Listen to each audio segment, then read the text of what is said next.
and how to maintain a sense of wonder every day so that life becomes a sparkling play of soul, spirit, and matter, the physical world. So, of course, nature also brings tests. And we've been building up a negative stock of actions which have been harmful to nature. So there's bound to be challenges. It's like I was mean to my friend, or I ignored my friend for a long time now. How can we wake up and start to repair our connection with nature? How are we going to do this? And then I can understand how far I've moved away from my friend, nature. And to do this healing, to heal all these things, I need stillness, inner stillness. So when I practice meditation, meditation will give me silent space to reconnect with myself and then realign myself with nature, with the natural world. I can be a friend to myself. I can also be careful with the natural world. So when I put the self back in the center as a spiritual being of peace, I act from this simple awareness that everything is a gift. Everything is a gift. Because I'm a being of energy and a guest in this wonderful world of matter. Nothing belongs to me, actually. This is a wonderful world. It's not mine. I'm in it. I'm a trustee. I'm a caretaker, a caregiver, in fact. So to be nature's friend and enjoy silence and to give sweet silence to the world and to tread lightly on this earth. So why do we get so attached, and how can we get back to being more like a trustee? I think because we forget that we're a soul. We forget we're spirit, and we forget all of this is a gift to us. And we start to take it for granted. And so when we take it for granted in the wrong way, we think it's mine. And we get casual with things that we think belong to us. We don't value the same. So when I'm a trustee, I can appreciate the wonder. That this is why we practice meditation. When we practice meditation, the first thing we do in the morning is we wake up and practice meditation. Otherwise, I wake up with a bodily being and practice being a physical being all day. Why did we start to be so mean to nature when nature is so benevolent and kind and generous with us? It's because we start to see it through the wrong eyes, actually, through the physical. And we're so used to the abundance of nature. And we're taught in schools and everything that we're bodily beings. And if we were to stop and see that nature gives us everything, we get the fresh air, we get the rain, we get the crops, we get the food, we get the sunshine. Everything that we ever have comes from nature. And so when I begin to appreciate this, it's actually a wonder. It's a wonder that I'm able to see and appreciate how bountiful nature is.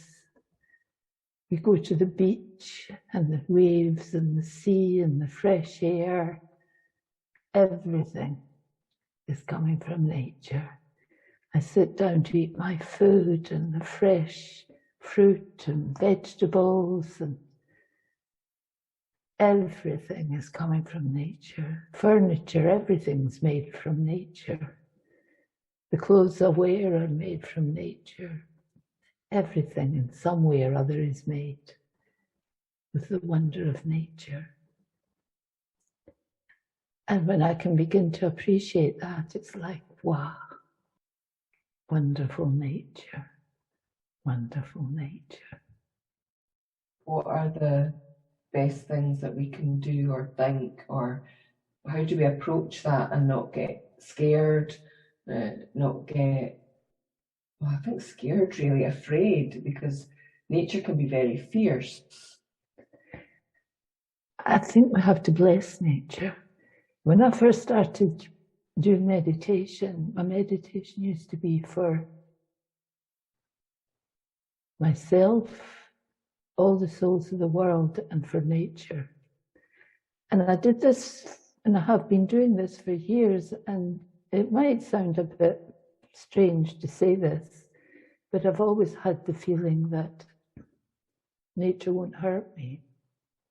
Now, if you send good wishes to the wild animals, send good wishes to the elements of nature, it actually mounts up. And you reach a stage where you know somehow these wishes have had an effect, and you will be supported by these good wishes. It doesn't mean nothing will ever happen to you, but it will happen in a more gentle way.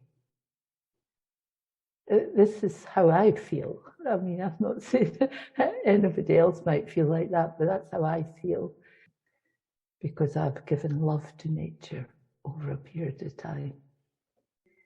But thank you to everything, and good wishes to everything, and just feelings of belonging, and also thinking of nature at its most peaceful, and always thinking of it as my friend.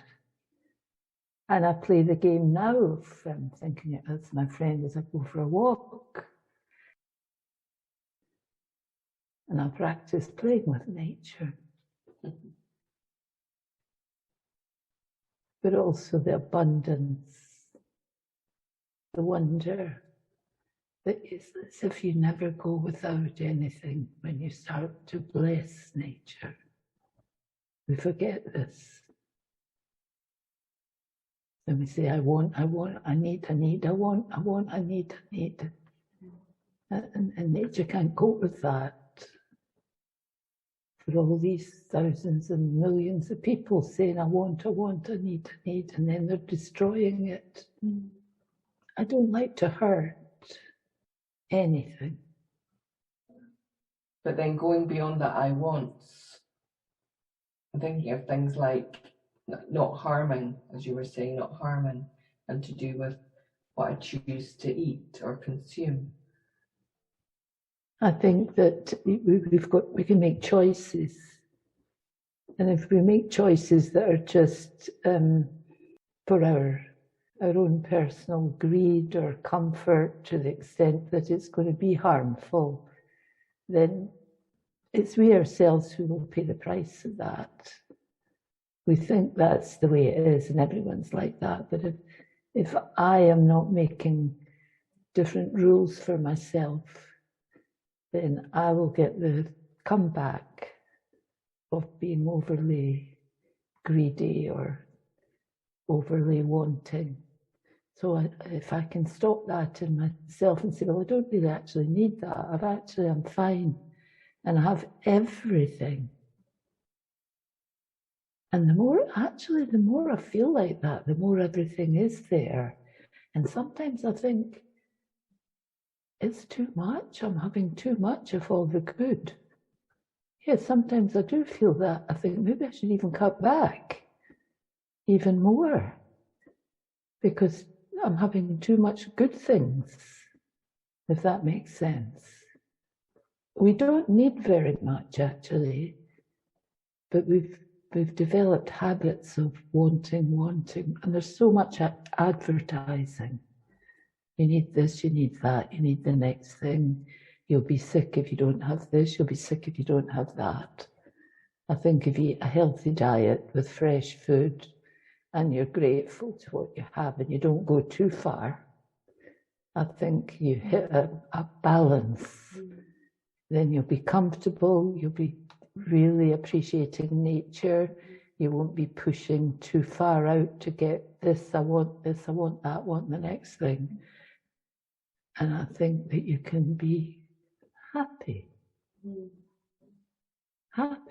and not feel too fearful or challenged by nature. You'll feel that at some point nature, the good that you put in there will come back to you as well.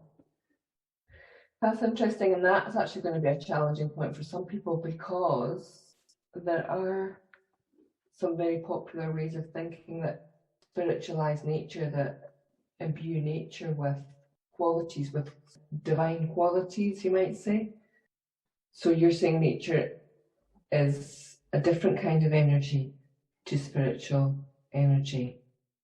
Yeah, nature is physical, but nature... But does it respond to spiritual energy? Yeah, it can respond, and I can respond to nature. And we've always lived in nature. The whole world is natural world, natural habitat. And if I could just appreciate what that habitat gives me, then wow. Similar what you do? Do you kind of say a prayer before you eat? Is it a moment of pause to...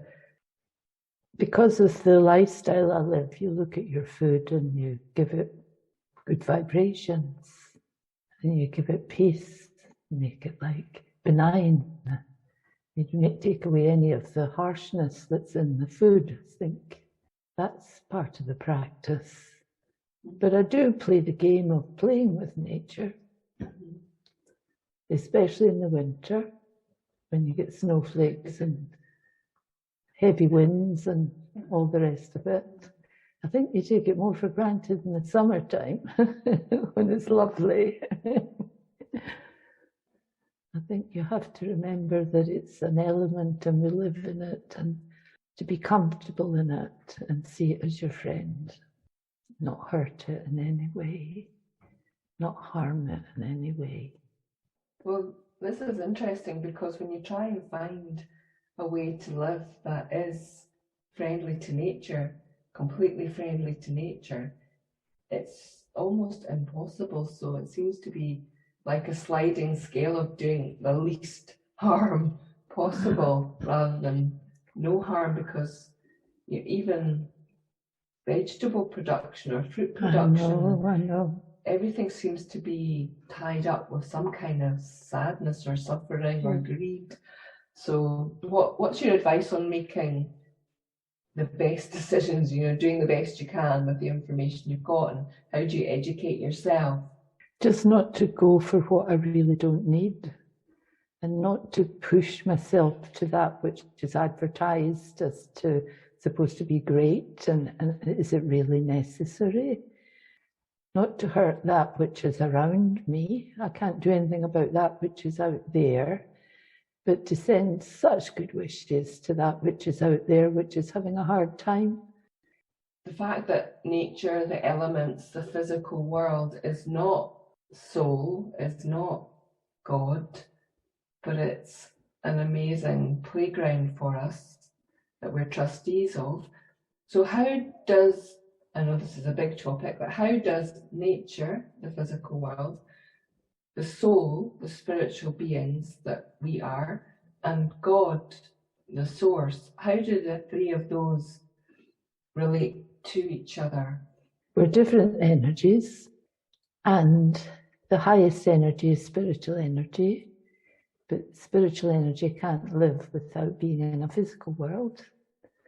And when it lives in a physical world, it should act very royally and appreciate the qualities of the physical world and look after the physical world as a royal being, as a responsible spiritual being, and maintain that as long as possible for as many years of our lives as we possibly can. Maintain that feeling of it being elevated, because if you're elevated, you'll look after everything in an elevated way.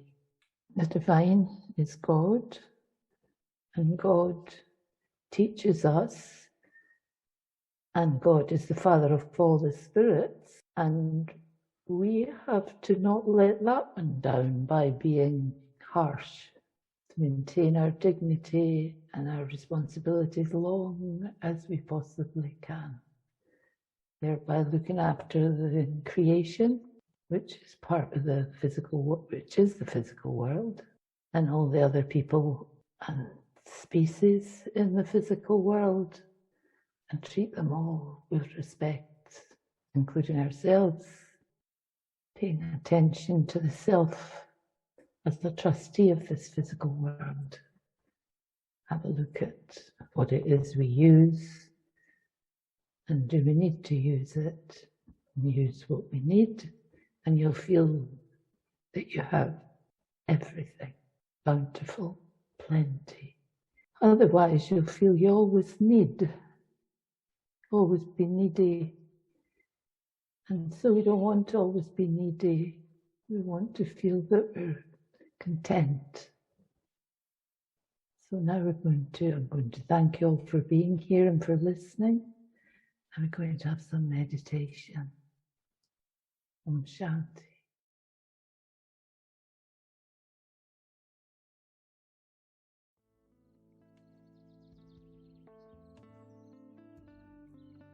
Om Shanti. So I'm sitting in stillness.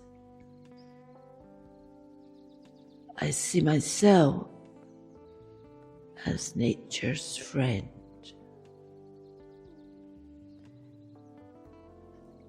I ask myself, are you a true friend to nature? And do I appreciate all the gifts that nature offers? Do you value this physical world that we're trustees of?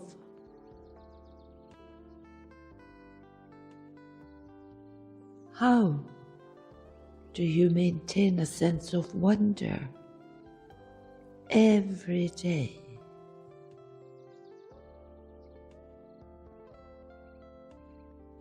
So that life becomes a sparkling play of soul and matter.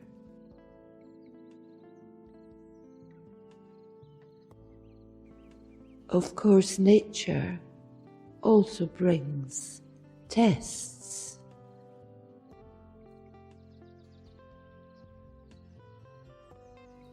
We have been building a negative stock of actions which have been harmful to nature, so there will be challenges.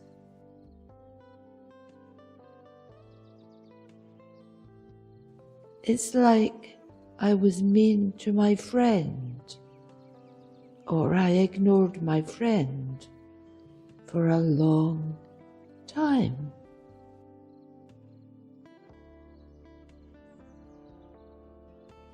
But now that we can wake up and start to repair our connection with nature,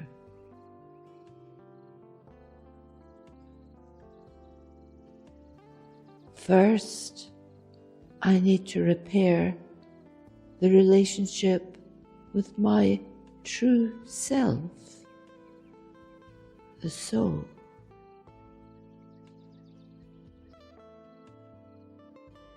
I, the soul.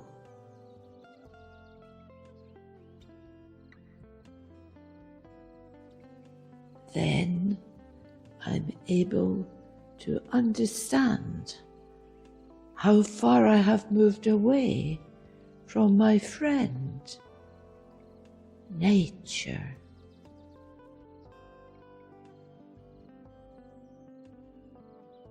To do this healing,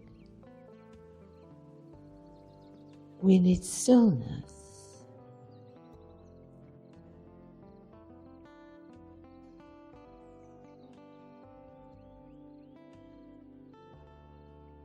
Meditation will give me silent space to reconnect with myself and then realign myself with the natural world.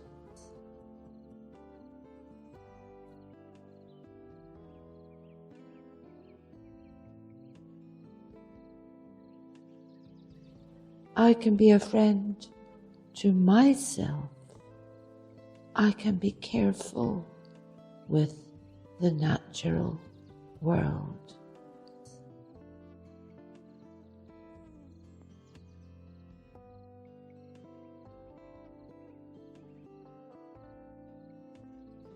When I put myself back in the center as a spiritual being of peace, then I act from this simple awareness that everything is a gift.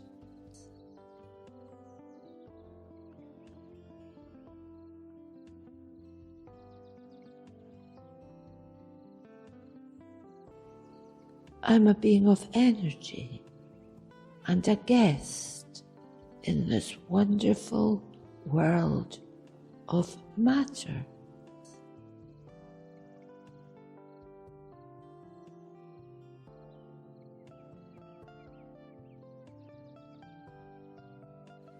But nothing is mine.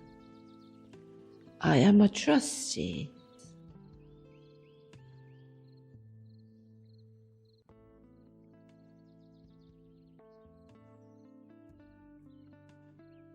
I am a caretaker.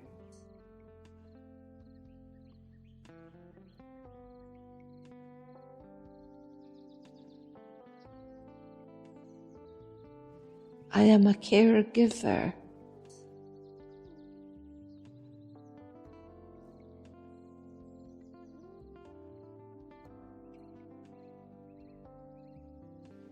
So, be nature's friend and enjoy silence.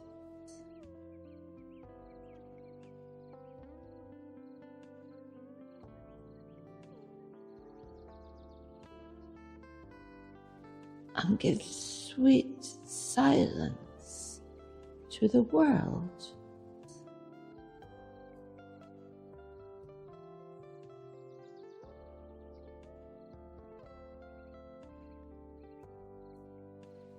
And tread lightly on this earth.